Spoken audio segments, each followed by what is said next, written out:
All right, guys, Mirada is this Saturday. Event number 1 is on the website. The layout of the pool looks just like this. We're going to have the rig in the middle. To the left is going to be barbells for event 1. All your team is going to start on one end of the pool. At 3, 2, 1, go, you're going to swim everybody across, do your barbell work. That's going to make your 75 yards. 150 is when all 3 team members swim down and back to the barbells to do the next set of barbell work. And then, of course, once it's all done, at the end, that 75 yard is all 3 members swimming across and finishing out of the pool on this end. That's event number 1. All right, event number 2, 30 touch and goes. All members must be in the water until the work is completed. You guys are going to have a brick. The brick is going to be used as your baton to pass between the working athlete. At 3, 2, 1, go, all the members are going to start in the water. However, the working member is allowed to exit the water with their brick and dive the brick in toward the bottom of the pool, touching their palm or brick to the bottom of the pool and then returning back to the surface. The remaining members of the team that will be treading water off of the edge of the pool can help and finish that working athlete's work.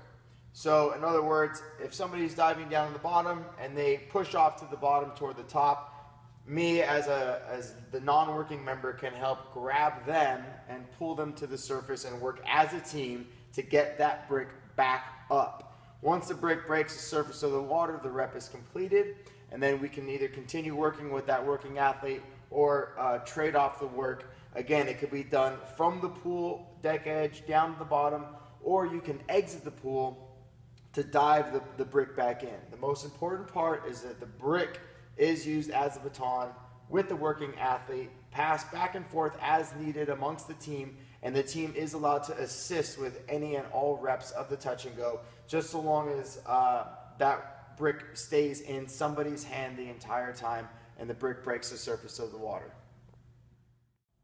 All right, event number 3. There's a little bit of stipulation on this one as far as how the work gets done. All members must complete a portion of the swim. The 300 yards can be broken up however you have to, utilizing the strengths and weaknesses of your team, but everybody has to do at least the length of the pool. All right, so everyone has to contribute something to that swim.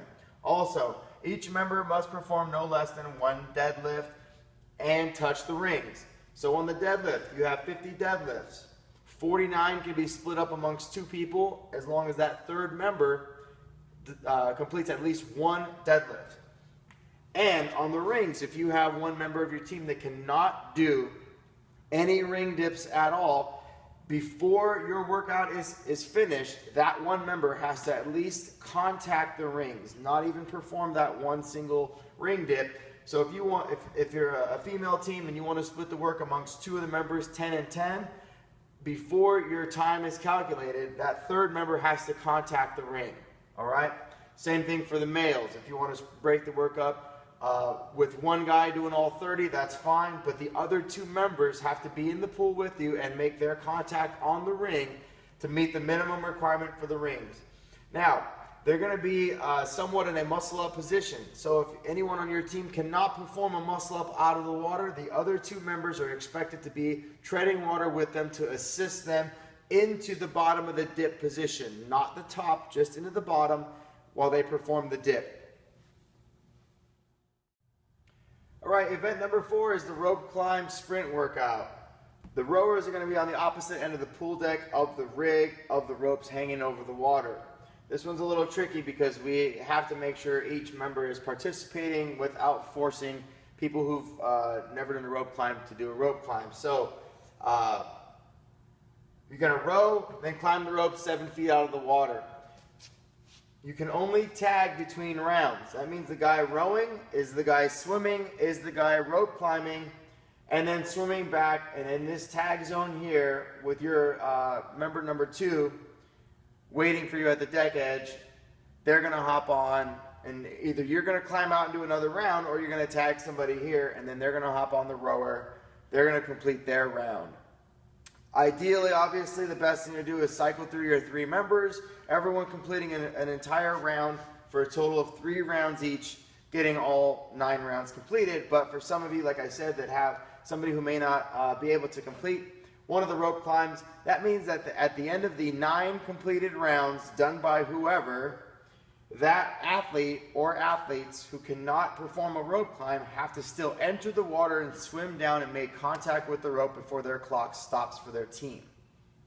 So all members must touch the rope at least once, not necessarily perform a rope climb, and the tags must occur between rounds. So the guy rowing, again, is the person swimming, is also completing the rope climb, and then swimming back to tag. So no tags in the water, on the rope climb, or on the rower. In the event that a member attempts a rope climb and is either too exhausted or just for whatever reason cannot complete the rope climb, they can go get some help. However, the tag must occur inside the tag zone. So you cannot send 2 swimmers out in the event that that person may or may not complete the rope climb. They must be out there on their own to attempt the rope climb. If they fail or spend too much time and they have to come back and grab a backup, they have to come and tag back in the tag zone and send another swimmer out there to finish that rope climb. That's really the only exception we're going to make to that rule, is if somebody goes out there and fails a rep, they can come and get help. Otherwise, we expect every member who starts the round to also finish the round.